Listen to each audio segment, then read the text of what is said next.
Sejam muito bem-vindos ao Uncast, nossa nova temporada. É o quê? Terceira temporada? Segunda temporada? Segunda temporada.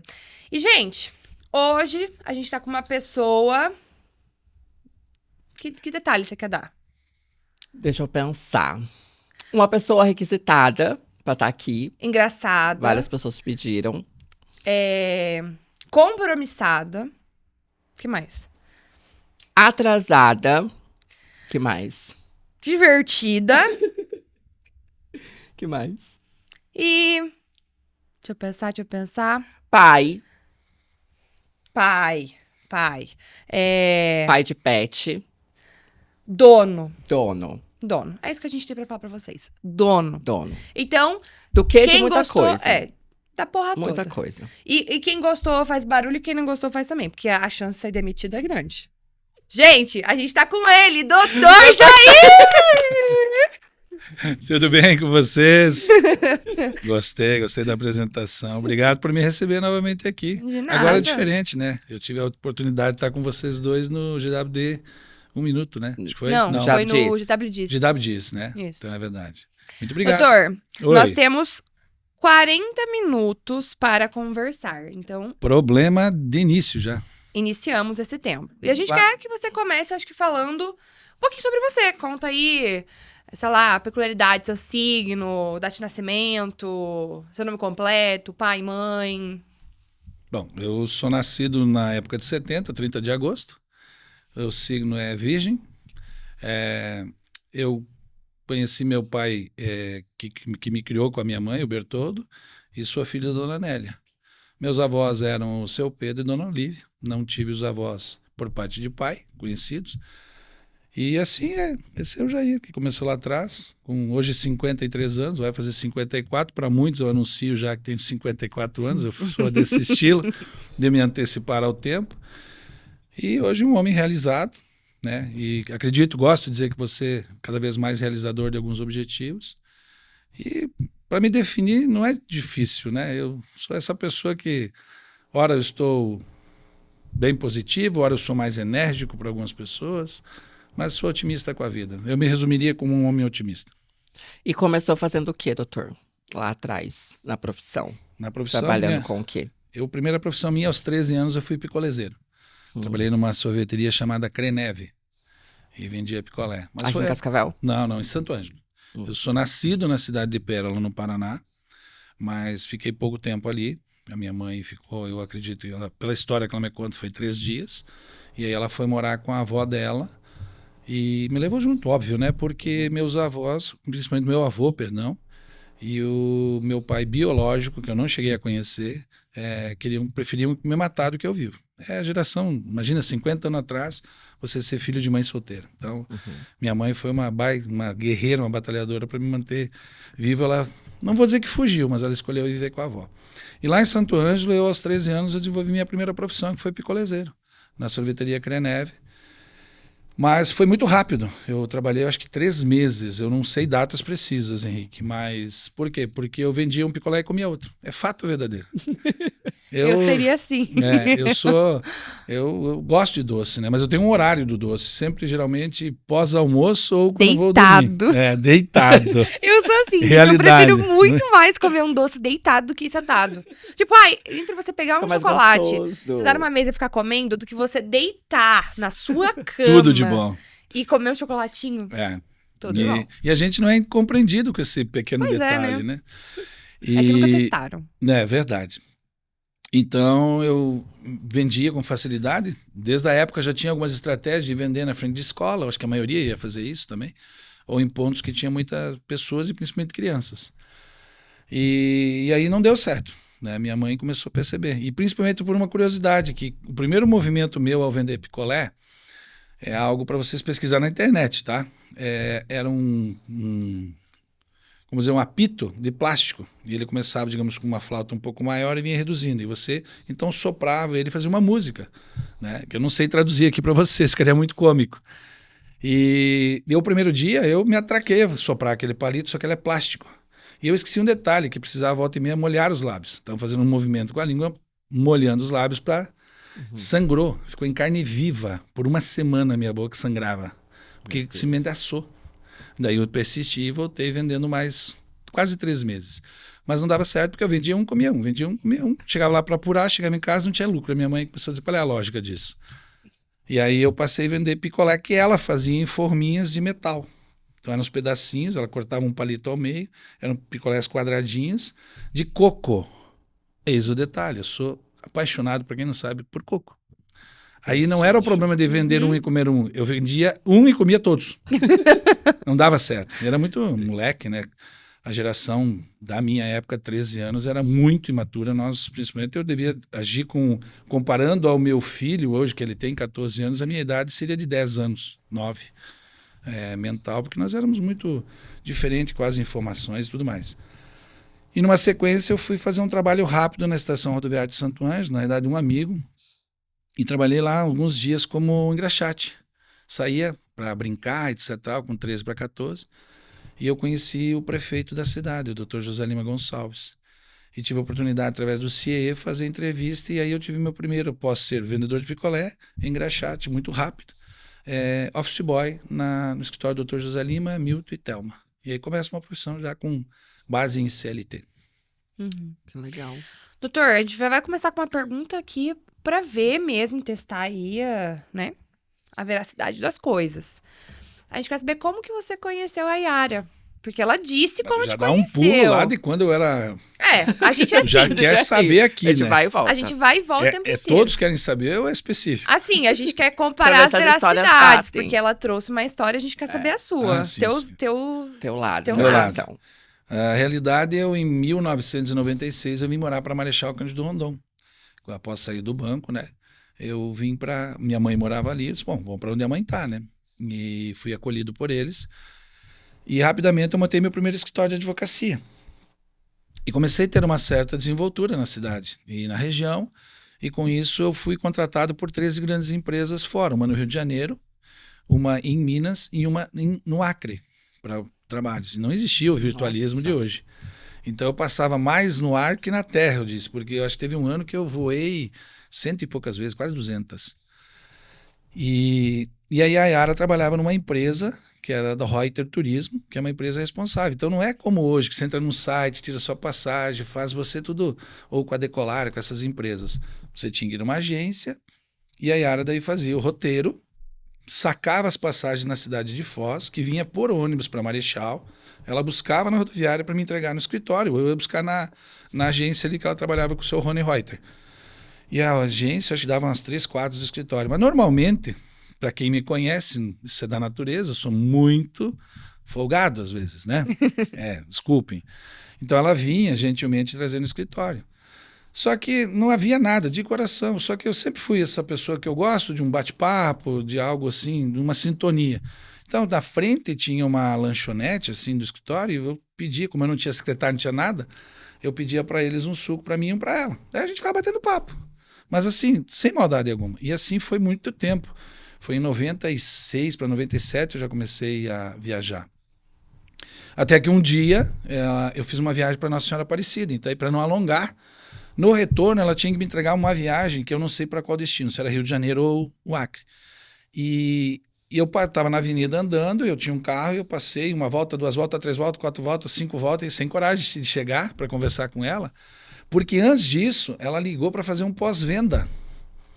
Sabe, essa viagem tinha sido legal, porque fui eu, minha mãe, o meu padrasto falecido, hoje seu Léo, em memória, e a minha avó. E ela achou que eu levaria uma namorada, vai levar a avó. Minha avó não conhecia, foi um presente que eu dei para minha avó. E aí, quando ela ligou para fazer um famoso pós-venda, eu não sabia o que era isso, gente.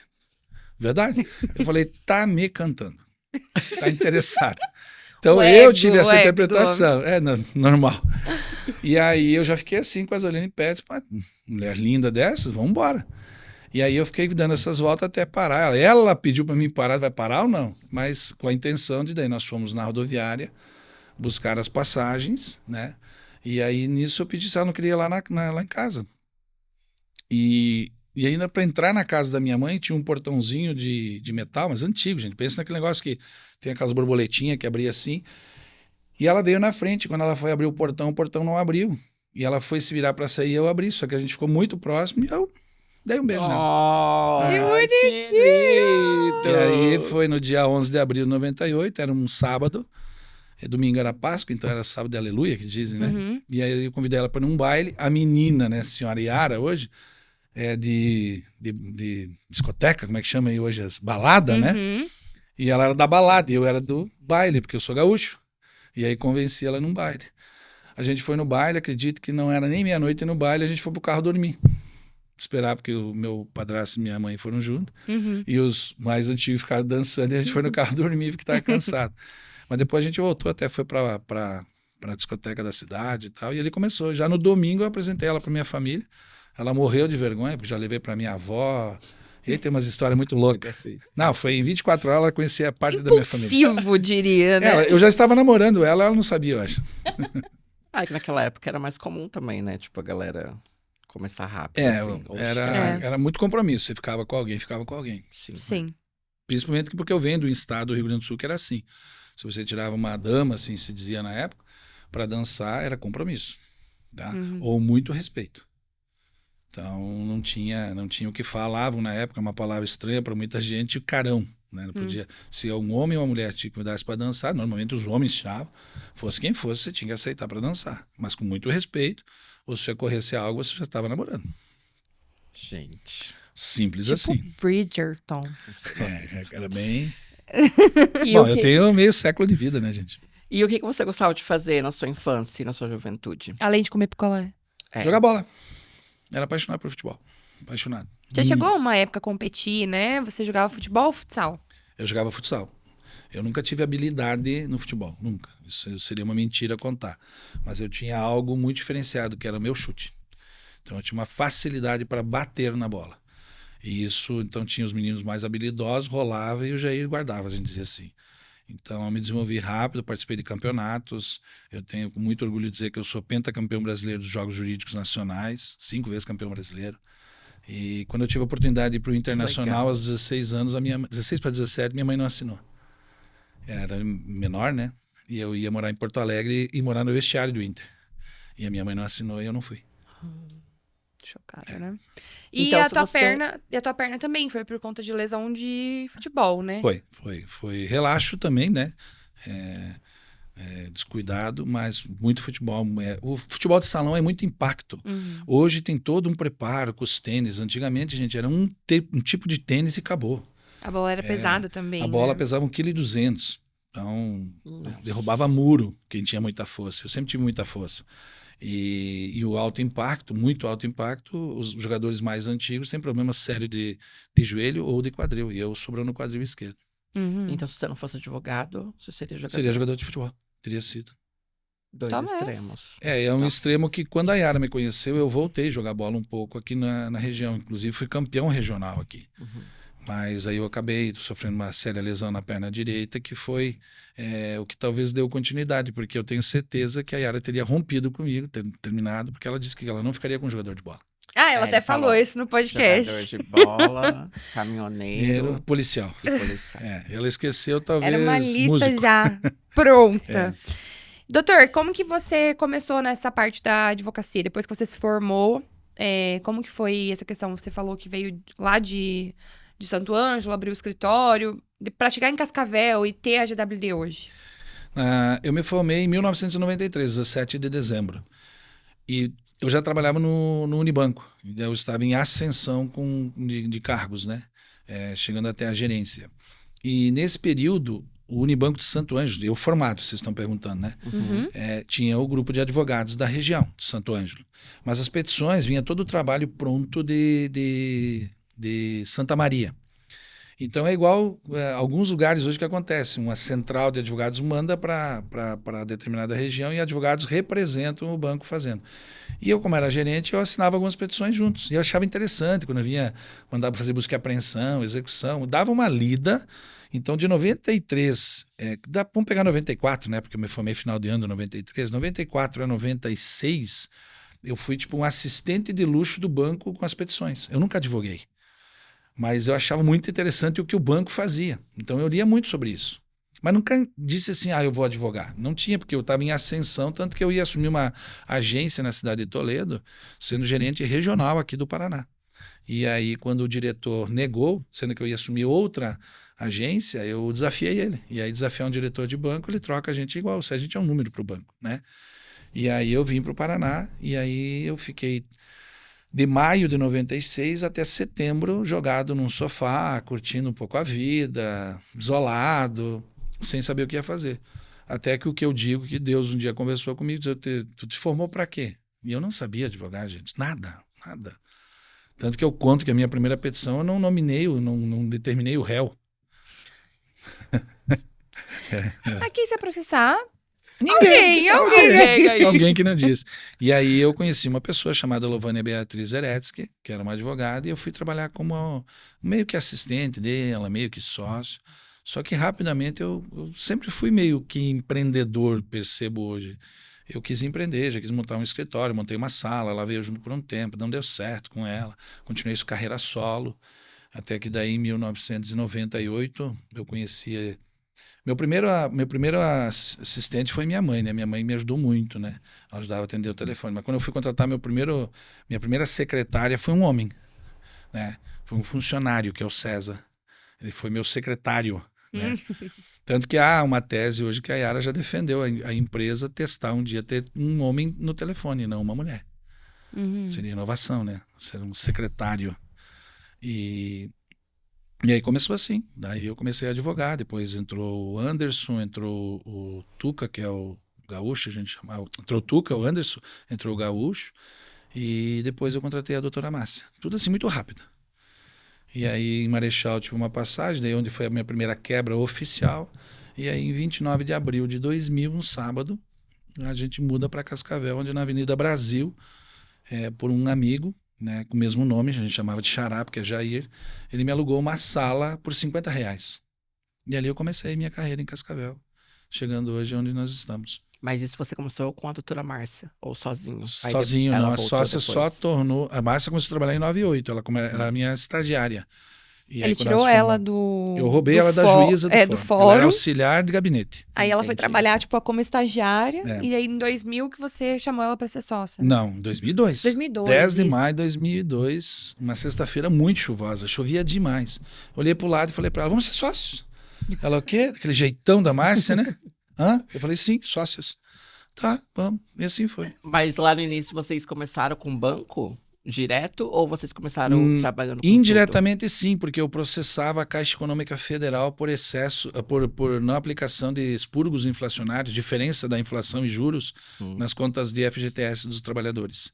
Primeiro eu fazia clínica geral, soltava preso, não soltava preso, sabe, divórcio, fazia de tudo. Eu tenho muita honra de contar minha história, que eu executei já alguém por R$1.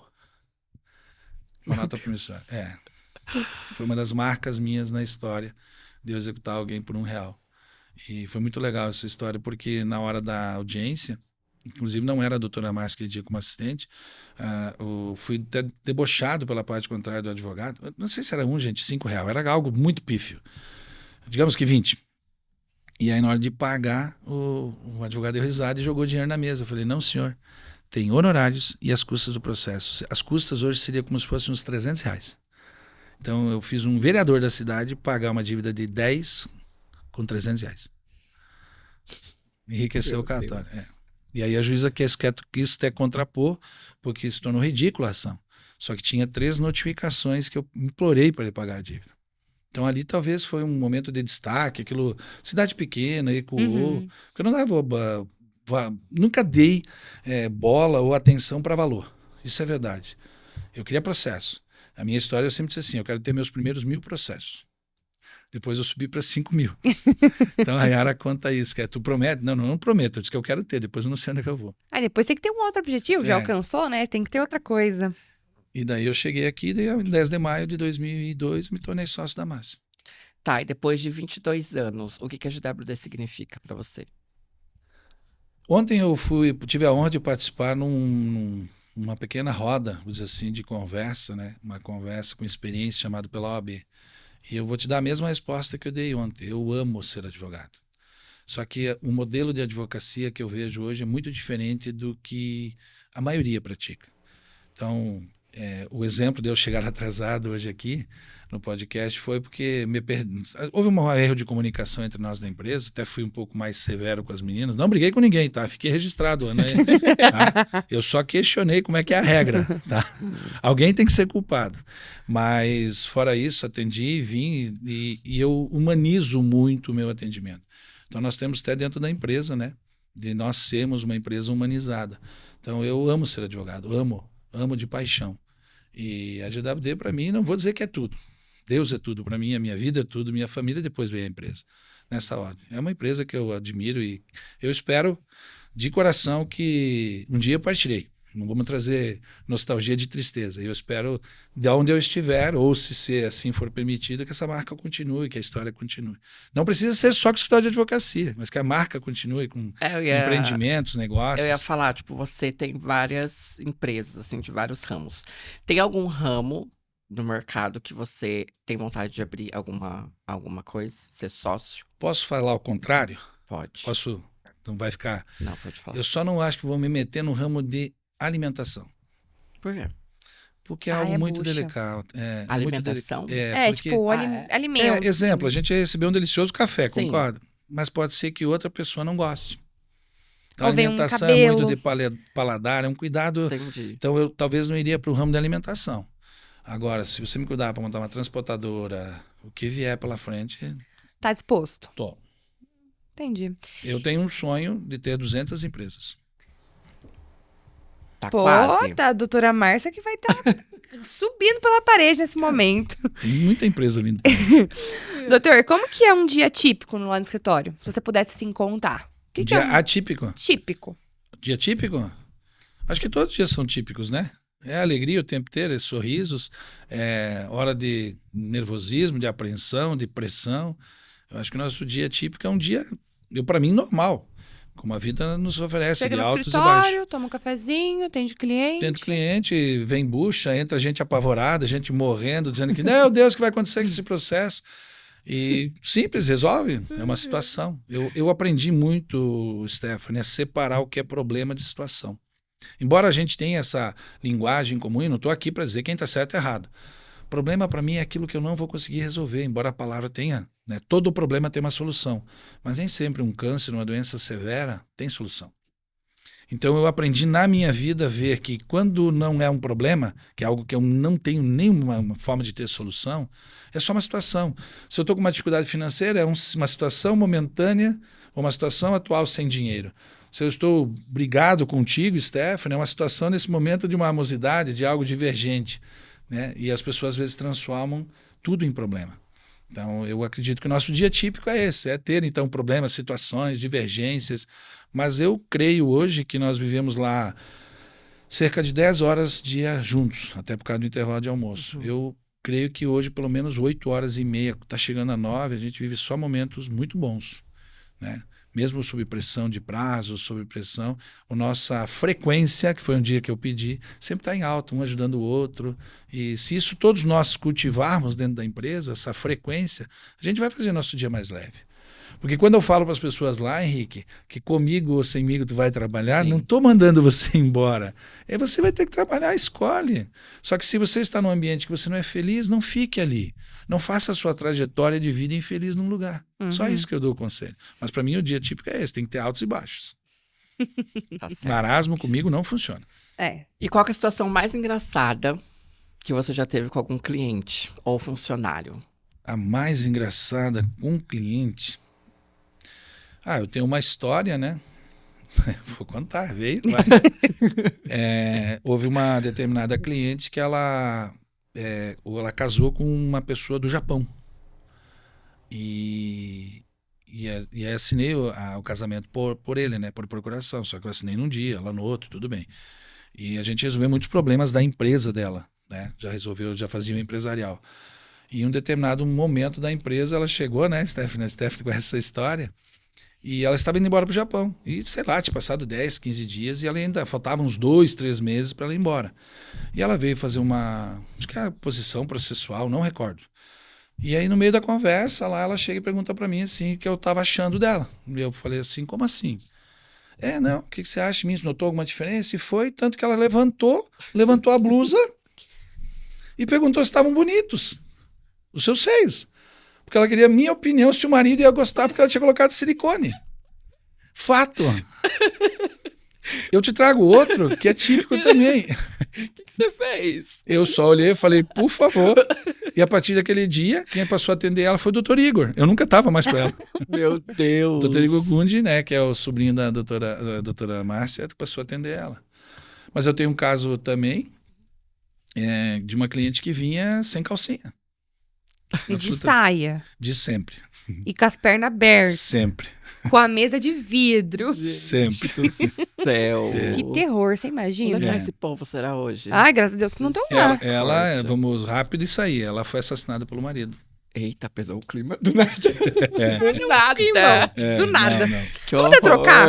É. Doutor, se você pudesse escolher qualquer superpoder pra te ajudar a administrar a empresa, que superpoder você escolheria? Saber escutar mais. Ó.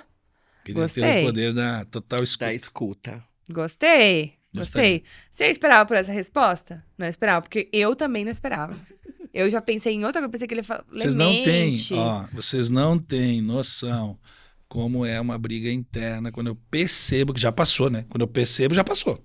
Uhum. O tanto que eu não escutei as pessoas. E não é escutar o conselho e tal. Eu não deixei elas falar. Gente, é algo muito, muito forte em mim, esse poder de querer falar. Então, eu não faço por mal. As pessoas sabem, eu não sou maldoso nisso. Sim. Mas se eu pudesse, queria ter um superpoder mais sabe assim, escuta. Fica escutando.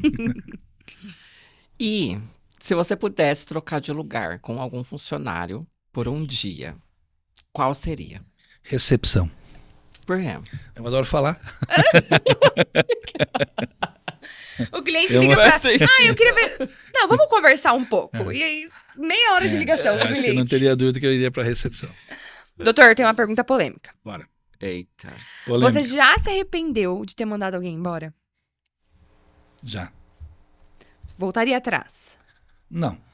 Não, Está só... feita. E não é um arrependimento. Eu teria que ter pensado melhor. E não é questão de ter arrependido de mandar embora.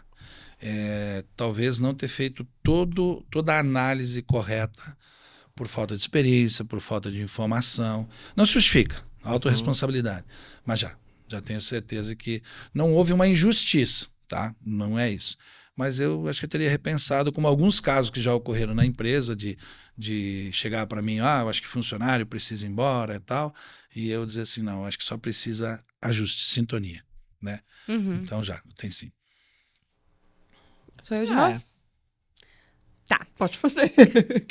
Tá rápida a entrevista? Tá rápida, pois é.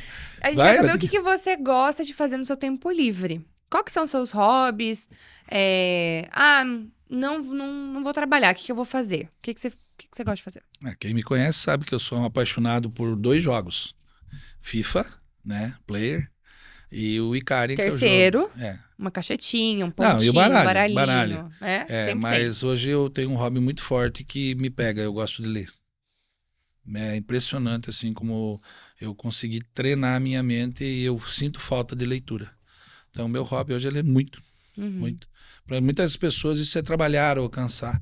E eu aprendi que ler e aprender é a única coisa que a mente não cansa. Quem cansa é o nosso corpo, da posição do braço, os olhos e tal. Mas para isso tem técnicas para você. Também não é ficar 10 horas lendo, mas estou com um intervalinho, dá uma lida. Estou com um intervalinho, conhecimento aqui. Então, mas gosto de ganhar na cacheta das pessoas, né? Ai, coitado. Geralmente, recado pro Bruno aí, vai treinando, Bruno.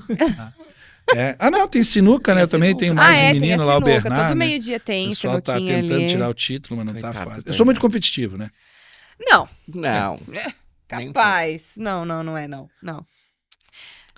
E se você pudesse adicionar alguma atividade não convencional dentro da empresa, qual seria?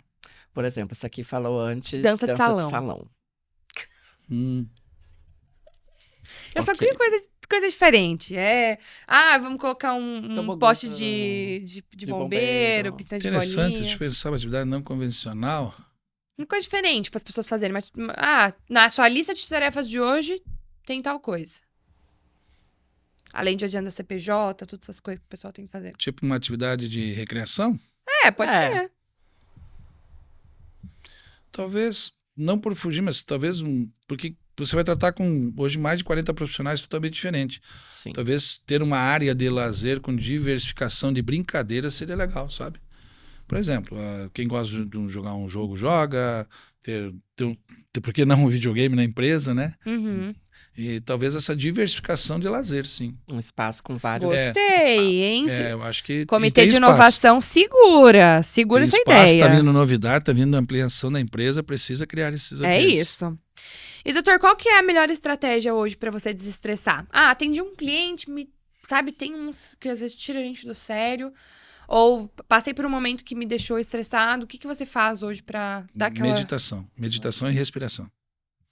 Eu brinco lá, volta e meia eu faço, né? Vamos fazer aqui, vai ficar cômico, mas eu coloco o dedinho assim e respira. E larga. Depois vai pro outro lado. Por que tem que tampar o nariz? Porque você oxigena separadamente os dois hemisférios. Toma essa. O da direita vai para a esquerda e o da esquerda vai para a direita. O da direita é só o lado emocional, o da esquerda é só o lado da razão. Mesmo lado do coração é a razão. Oxigenar os dois juntos não tá nada errado, mas para mim funciona muito mais. Nunca E acalma. essa. Eu até cheguei já a dizer para colegas, né, que eu vejo às vezes, pratica a respiração. Vai tá com vergonha que alguém vai ficar olhando? Porque eu fico muito sozinho às vezes na minha sala. Mas a Hilda, o pessoal, alguém já viu eu lá às vezes, né? Tapa assim. Né? Imagina entrar alguém. Ou passa, o cliente tá passando na minha sala de vidro, eu tô tipo... Eu pratico pelo menos uma vez por dia, com certeza, né? Chamo mindfulness, meditação. 5 minutos, 10 minutos. Eu procuro ficar sozinho, desligo, sei que eu vou desligar e... Por isso que talvez eu adquiri uma facilidade muito tremenda, para mim, hoje absurda, de a facilidade para dormir. Para mim, eu preciso de 1 minuto. Meu Deus. Nossa, não consigo. Também Agora eu tô não. com mania de colocar mantra na Alexa pra dormir. Ah, não. Aí é eu durmo loucura. rápido. Eu coloco, Alexa, tocar mantra para dormir. Daí ela começa que fala? Aqui. Não fala nada, só toquezinho. Tipo, é sons, assim. Aquelas músicas que dá sono. Ai, que coisa esquisita. Que medo. É bem gostoso. Coloca, amigo, um dia pra Não, você. Cada não um vou com as botar. suas particularidades, né? Exato. E entrou bastante gente nova nos últimos dias, né? Quais conselhos que você dá pros novos colaboradores? Cuidado. Brincadeira. Cuidado com as câmeras. Que o GW tem 1 minuto, pega tudo. Ontem eu dei no meu Instagram 4 grandes dicas para empresários, mas que eu digo que você deve aplicar na sua vida profissional, pessoal também. O autoconhecimento é algo que eu vou falar muito forte hoje, tá? Não sei quando vai pro ar essa edição, mas hoje é dia 29, né? 29. Então, 29 de maio, no meus stories, tem hoje falando sobre o poder do autoconhecimento. Muito se fala, tá rodando. Então, a maior dica que eu digo é não pare de se desenvolver, esteja onde você estiver. Mesmo que você esteja fazendo uma faculdade, procure desenvolver outra habilidade. Uma habilidade qualquer que seja, tá? Eu passei a fazer um tempo da minha vida algumas habilidades mais sozinho, de pintar, para desenvolver um lado do meu cérebro mais límbico que eu não tinha. Eu era muito grosso. Para quem me conheceu no passado, sabe o poder que eu tinha. Ainda sou, às vezes, explosivo, muito rápido nas minhas reações, mas algumas atividades. Então, o autodesenvolvimento não é só autoconhecimento, não é só leitura. Veja quais são as suas fraquezas e vá desenvolvendo. E isso vai fazer você crescer dentro de uma empresa, fora dela, como pessoa. Então, não pare de se desenvolver. Pro resto da vida. Vale muito a pena. E aproveitando que você tá falando coisas pra equipe, né? Qual que foi o momento que você se sentiu assim... pode ser, né? Eu acho que deve ter mais de um, mas o momento que você mais sentiu orgulho da equipe. No momento que eu mais senti orgulho da equipe. Eu acho que marca para mim muito a foto dos 22 anos da marca. Dos 20 anos, perdão. 20 anos. Dos 20 anos, 22 agora, desculpa. Vocês lembram aquela foto que a gente tá? Eu acho que se combinasse, não dava certo. E talvez esse orgulho que tu quer dizer é ver todo mundo ligado ali, embora era um ambiente de festa, eu acredito que todas as pessoas que estavam ali estavam felizes por estar ali e se sentindo realizados por estar ali, por viver esse momento conosco, é um marco, né? Mas assim, hoje eu posso dizer, Stephanie Henrique, que eu tenho muito orgulho da equipe que eu trabalho. Muito orgulho. Temos nossas dificuldades, né? Temos às vezes nossas farpas, mas eu consigo ver hoje mais frequentemente a alegria de trabalhar ali. E que nem quando eu falo, pode ser que vai ser uma passagem, gente, mas que essa passagem seja leve. Então eu acredito assim que Talvez no passado, por ter muita discórdia, a gente tinha as nossas confusões, modelos de gestão diferentes. Eu não poderia dizer com tanta presteza, mas eu acho que hoje meu orgulho está quase que diário, tá? Então, mais cuidado, não baixa o tom do trabalho e tal, porque o chefe fica ali. Ele está orgulhoso, Não, todo mundo relaxar. Eu acho que assim, se pede um momento, eu acho que aquela foto me deixou muito feliz, tá? E é muito bonita aquela foto também, porque se for ver, tem gente que na época da festa não trabalhava mais, né? Tipo, eram ex-colaboradores que de alguma tava forma... lá. Nós temos pessoas assim que a gente tem uma saudade deles muito legal, porque deixaram. Sim. Dá para voltar? Não, a vida passou. Mas deixou saudade. Mas foi importante. Isso é legal. É que nem eu tenho na minha história, então, Henrique, trazendo, né? Eu tive a oportunidade anos atrás, a Stephanie me acompanhou, de eu ir visitar meus primeiros chefes, meus primeiros patrões. O Hamilton me recebeu, o Thelma me recebeu, e o orgulho deles me receber e dizer assim, eu sabia que isso ia dar certo. E eu fui lá agradecer tudo que fizeram também. Então, passado tantos anos, porque eu tinha 14, 40 anos atrás, eu tenho muito orgulho de ter trabalhado com eles. E aprendi muito disso com eles. Fiz muita bobagem quanto funcionário, colaborador, como queiram ser chamados. E a gente vai amadurecendo, isso é assim mesmo. Uhum. Então tem que entender que, às vezes, vocês estão na frente de um colega, líder ou um chefe, como queiram chamar, com uma experiência de 54 anos. Não é fácil, às vezes, descer ao nível da idade de vocês, das informações de vocês. Uhum. E se você fosse um produto, qual seria seu slogan? É a pergunta... pode desligar, amigo. Não precisa cortar, é assim mesmo, é o meu celular. Eles avisaram para botar no silencioso. O slogan que eu uso. Qual? Tá? É que eu não sei se vai ser esse pedido que você fez, eu acho que não para produto. Se você fosse um né? produto. Para você, somente o melhor. Faz sentido. Faz sentido, foi ele que criou. De onde que nasceu esse slogan? Foi Da você que cabeça. fez mesmo? O quê? Eu esqueci. Nós O quê? não falamos Stephanie. do jingle. Que jingle? Não te dá nem um minuto? Gente, vai ter um jingle daqui a pouco, tá? Nós vamos Depois lançar que aqui pra acabar aqui, vocês. que vai Babado ser- de última hora. Que vai ser no final, então, homenagem, vamos emendar isso. Olha só. O quê? Pós um cast, Na hora que a gente for dar tchau, tchau. Jingle. play no jingle. E vai tocar Ou 3 termine, vezes ou pra vou gravar. dar dica, termine um cast, eu só assistindo e vai ficar tocando e nós vamos fazer alguma coisa. Não ensaiaram? Não. Não. Olha só. A gente faz... A gente tem uma semana ainda pra ensaiar. A gente faz uma Enfim. dancinha. Novidades, Uma né? coisa. Gente, mas me deu susto aqui, me deu susto. Olha onde está a cabeça dela. E puxou por quem, será?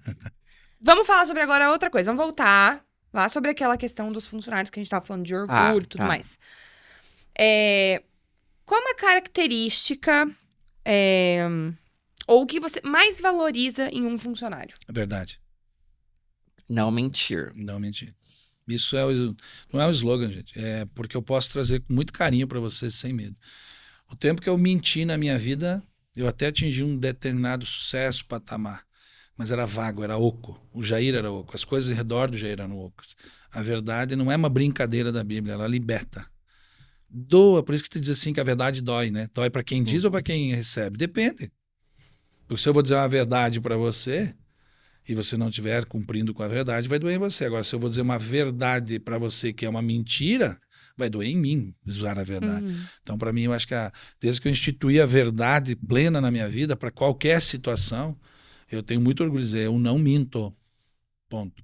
Então, a verdade. Seja verdadeiro, em todos os aspectos. Tá com frio? Tá com frio. Tá com medo? Tá com medo. Então, é dizer o teu sentimento. Perdeu o prazo? Perdeu o prazo. Perdeu o prazo? Perdeu o prazo. Atrasou? Atrasou. Não tá feliz? Não tá feliz. Não precisa mentir. Não invente. Não minta. Não minta sobre sua vida. E qual que é o maior mito que você tá... Ó, chance de desmentir aqui. Qual o maior mito... Eita, bati no microfone. Qual o maior mito de ser dono de uma empresa? Tipo assim, as pessoas criam coisas sobre... ele é dono da empresa, ele chega a hora que ele quer. Ele é dono da empresa, ele... Inacessível. Inacessível. Qual o maior mito hoje que você acha que você poderia Vive desmentir? viajando em reuniões de negócios. Tem muito dinheiro na conta? O maior mito que eu vejo de um dono de empresa É que assim, vou usar, vamos ver se eu consigo dar a resposta para vocês. Não trabalha. Trabalha. É um mito. Mas hoje eu não posso dizer que eu trabalho tanto que eu já trabalhei. Porque embora eu estude de noite, eu acordo muito cedo para... Isso não é trabalho para mim. Isso é aprendizado. O trabalho para mim é quando você está exercendo sua profissão, né? Então, esse mito, o dono não trabalha, para mim cai por terra, porque eu acho que eu sou, às vezes, a pessoa que menos trabalha na empresa. Fazer os planejamentos, as estruturas que eu monto, para mim isso não é um trabalho. Isso é outro patamar já. Todo empreendedor, mito, mas, gente, fui pego por vocês. A gente gosta assim. Não, mas vamos lá, mas um mito sobre empreendedor. Vamos pensar em um mito que tem de dono de empresa. Esses aí que você falou. Mas é que pra mim eles caíram por terra, porque eu tô fazendo o contrário. Todo mito que fizeram de empresário, eu olhei e quebrei eles ao contrário. Exato. Todo empresário tem dinheiro. Tem. Por que vai ser empresário se tu não tem dinheiro? Tá, mas hoje se a gente pegar a sua conta... Oi? Se a gente pegar a sua conta hoje... Não, eu sou um rico pobre. Então pronto, é isso aí, ó. Todo mundo vai falar, tipo, o dono tem muito dinheiro. Não, se você me pedir, eu acho que na minha conta tem 36 centavos hoje. Viu? Porque eu entendi que dinheiro parado é dinheiro perdido. E dinheiro aplicado num banco, tá? Vou polemizar. Eu não tenho nada contra. Não desfaça isso. Investimento, poupança, CDB, RDB, Bitcoin, eu não tenho nada contra. Mas isso é enriquecer banqueiro. É enriquecer o outro lado. Você ganha uma migalha do que eles ganham. Então, hoje, para mim, investir é comprar imóveis, pagar consórcios de forma planejada. Isso eu vou fazer um investimento de outra forma. Então, meu dinheiro não fica parado. Sempre está investido em algum produto, alguma coisa. Sempre esse é o foco que eu tenho. Então, hoje, se às vezes eu precisar de um dinheiro, a minha sócia que me perdoa, eu vou lá e peço socorro. Dali um dia eu tenho, porque está tudo imobilizado. Tudo. É o que chamam muitas vezes. Eu sou um rico pobre. Eu não tenho dinheiro guardado. Talvez seja um sonho um dia ter milhões numa conta, mas eu digo, o que muda? Tem cartão de crédito, para quê? Passa o bicho. Falando em sócio, Márcia ou Júlio? Que pergunta aleatória. Tô brincando, não precisa responder. Vamos ficar quieto. Ninguém quer ser demitido. A doutora vai dizer que ela chegou primeiro, né? Mas ainda bem que eu não preciso escolher, né? Eu acho que não há necessidade. Não, é bom ter um equilíbrio, os três. Nossa, é muito bem equilibrado, né? Parando pra ver assim de fora. Eu acho que se você falar, vamos dividir em pessoas e empresa, eu acho que a empresa, tá? Eu não quero dizer, com os três vivos, tá? Com os três juntos. Eu acho que a empresa não funcionaria do jeito que funciona hoje, faltando um deles. E eu acho também que foi muito bem calculado a questão do Dr. Júlio estar longe.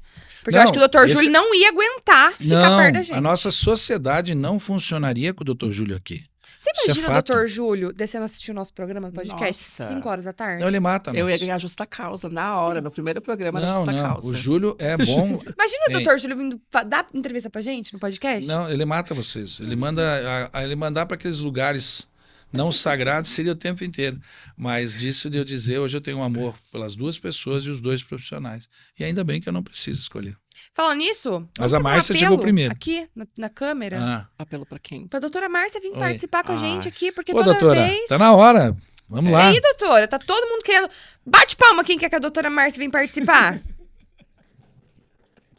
O Rafa batendo palma. Que bom que todo mundo bateu palma. E ela fala bem.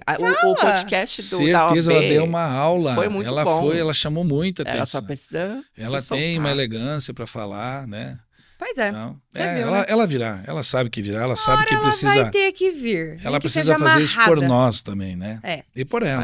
Vai vir. Bom, mais alguma coisa? Eu ia fazer mais. Então aqui. vai. Então vai. Então vai. Quebrar o recorde. Vai. Qual a situação mais inusitada durante alguma reunião? Já aconteceu? Algum constrangimento? Alguma... Já, nós tivemos uma reunião lá nos primórdios que nós atendemos uma senhora um pouco fortinha e que meu sócio perguntou se ela estava grávida, ela não estava. Meu Deus. Eu estou dando um constrangimento muito delicado, né? Dr. Júlio também com a gravata. Sensacional lembrar, muito obrigado. Nós tivemos uma ação, um sucesso numa demanda, foi a primeira demanda em meados de 2006. O escritório fundou em 2002. 2006 que a gente foi convidado pela parte do escritório Van Beer, muito famoso até hoje no Brasil. Eles atendem o Itaú exclusivamente depois de um determinado processo, um determinado momento do processo. E a gente ganhou uma ação muito forte, muito alto valores. E eles nos chamaram para composição de honorários. E a gente sentou com a dona Marlene Van Beer, uma das pessoas que ajudou a redigir o novo Código de Processo Civil, para você ter uma ideia. No Código Civil, perdão. E ela é terrivelmente sensacional, elegância, uma mulher muito bem conceituada e tal. Sentados à mesa, e eles começaram a debater conosco os nossos honorários. E eu, muito jovem, muito cru também, o Júlio tinha mais boca que eu, vou dizer, e menos jeito, porque ele é, né? O Júlio é truculento, ele vai. E ele falava com ela, e a gravata dele era aquelas de paraguaizinho, de zíper. E ele falava, conforme ele falava, a gravata descia. E eu apontava para ele, ele subia. Aí ele conversava um pouco com ela, a gravata descia até aqui, porque acho que o zíper desgastou alguma coisa. E foi isso durante a reunião de meia hora, umas 8 vezes. E volta de meia, a gravata descia. Então foi muita, não foi uma vez. Deu um intervalo, ela pediu licença para ir conversar com o pessoal, para eles fazer um particular deles sobre a nossa proposta.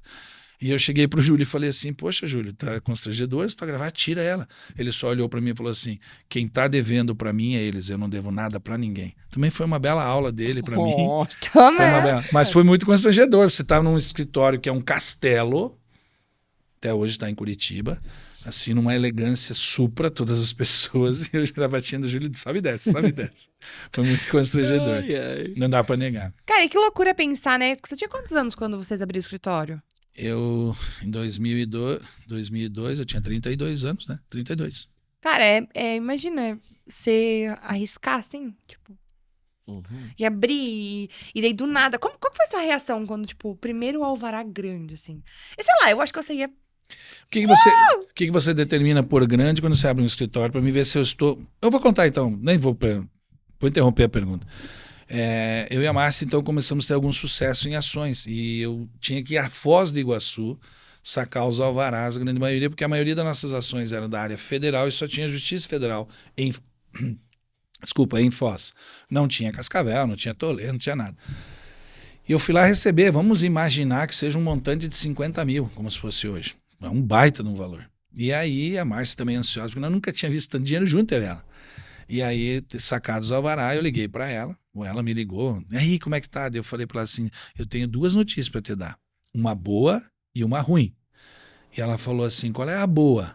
Eu falei, a boa que deu certo, os alvarás estão na minha conta. Era nossa, eu acho que era minha conta, ela não lembra como é que era. E ela falou, e a ruim? Eu que eu tô na fronteira e tô indo. Mas a reação é muito boa. É uma satisfação, tanto para o cunho da realização pessoal relacionado a dinheiro monetário, como você vê que teu trabalho foi valorizado, ou você vai transportar essa parte desse valor, transferir para a pessoa que é de direito, né? Então, hoje mesmo, quando a gente consegue pagar um valor para um cliente, dependendo de montante, a marca GWD tem uma força, uma expressão muito forte que as pessoas não observam no mercado. De ano passado, nós temos injetado na economia de Cascavel quase 30 milhões. Então, é uma empresa com um peso muito e uma relevância muito forte, né, para a região. Nós temos um PIB muito alto, as pessoas só não percebem. Deve ser muito louco, assim, pensar. Até queria ver se você tem algum... O que você falaria, tipo, hoje pro Jair do passado, assim, se você tivesse essa oportunidade? Porque, cara, sei lá, eu não consigo imaginar... Você tá do nada, assim, 30 anos abrindo um escritório, você e mais 2 pessoas, máximo, sei lá, 4 funcionários. Não. E hoje, tipo, 40 pessoas, referência. Entendeu? Um mais, escritório enorme. Hoje, se você somar todos os diretos e com indiretos... Curitiba, com indiretos, são né? 60 e poucos profissionais diretos Sim. hoje. Você teria algum conselho para dar pro Jair do passado? Eu não sei se seria conselho, Steph. Fizeram já essa pergunta, eu acho que eu fiz até um vídeo disso, um stories, reels, um feed. Parabéns pelas decisões, show. Tenho só te agradecer por você ter arriscado, porque eu quebrei 3 vezes. As pessoas só olham hoje um sucesso, né, uma realização. Mas para chegar aqui foram 3 falências, entre aspas, né? Não foi bem falência porque não foi decretada. Mas a história que eu conto, será que todo mundo aceitaria passar por 218 cheques sem fundo? Ser processado, ser representado mais de 200 vezes na OAB? Tem gente que vai dizer que eu não sou advogado competente por isso. Eu fui muito perseguido, porque eu sempre arrisquei. Eu não sabia de coração se ia dar certo, gente, de maneira alguma. Só que antes de eu tentar ir montar um escritório, eu fui em escritórios em Marechal, um por um dos grandes, e me ofereci para trabalhar por 1 ano de graça para aprender. Todas as portas foram me fechadas. Nós temos um trabalho hoje social que as pessoas não percebem. Mas no âmbito jurídico, os nossos louváveis, admiráveis e de verdade, os meninos e as meninas do operacional jurídico são profissionais que vão para o mercado. E a gente quer que eles vão para o mercado com uma estrutura um pouco diferente do que a gente vê. Não é melhor ou pior. Mas é uma estrutura que a gente quer dizer, olha, você precisa desenvolver emocionalmente, você precisa aprender a vender, você precisa aprender a respeitar, o atendimento é tudo, o pós-venda é tudo. Então, esse planejamento, eu não tive lá atrás ninguém que foi me dizer. Ninguém. Estou culpando alguém? Não, estou dizendo que foi ainda assim, Stephanie. Foi, deu sorte, Deus na frente, sempre que eu digo. Pessoas, né? Base muito forte, né? Tendo um Alteu da vida também. Maiara que veio, minha mãe contribuiu, tantas outras pessoas, né, que passaram. Hoje vocês são responsáveis pelo nosso sucesso. E vocês são responsáveis pelo sucesso de vocês. Então é só correr atrás. Mas diria para ele, parabéns. E por esse de hoje, aos 74, eu vou dizer... Parabéns. Parabéns. Mais uma pergunta? Não, já deu nosso tempo. Gente, foi quase, hein? Pô... Quase que a gente bateu nossa meta. Tem que ser, é o objetivo. 50 minutos é o tempo de 49. 49. Mas o que vem pela frente agora? Agora vem o nosso jingle, ei. Rafa, você sabia que a gente tem um jingle? Eu acho que nesse momento tá pronto o institucional também. Não nesse momento aqui que nós estamos agora, no momento que vai estar passando. Vai lançar. Será que a gente já lança tudo junto? Aqui? Não sei. Pro pessoal. Que dia vai ser a estimativa de vocês lá? 7 de junho, sim, estará. Na véspera da OAB. Não, vocês vão fazer a apresentação lá na empresa dia 7. Isso. O institucional estará pronto na quarta-feira para aprovação. Então vamos lançar aqui pro pessoal dar uma olhada? Lança aí, primeira mão. Lançamento, primeira mão. Com Show. O jingle e o institucional. E é isso. E vamos decorar o jingle, gente. E você pode ser o próximo sorteado a estar aqui. Então eu vou fazer um convite junto com eles. Todo mundo de pé e cantando, é isso? Vamos ver se o pessoal vai saber cantar, né? Será? Acho que vai ser chiclete. É só colocar legenda. É isso. Vamos colocar letra. É isso. Então, um beijo. Doutor, fala pro pessoal que é pra vir participar, que não é pra ter medo, que é bem tranquilo. Gente, fiquei muito feliz com o convite deles. Na verdade, foi sorteio, né? Foi sorteio. Fui sorteado, fiquei muito feliz. E, se você for sorteado, não deixa de vir contar um pouco da sua história, do que você quer levar pra sua vida, pra vida dos outros, tá? Vale muito a pena, eles são fantásticos. Obrigado! Gente, obrigada! Beijo no coração. Tchau! Até!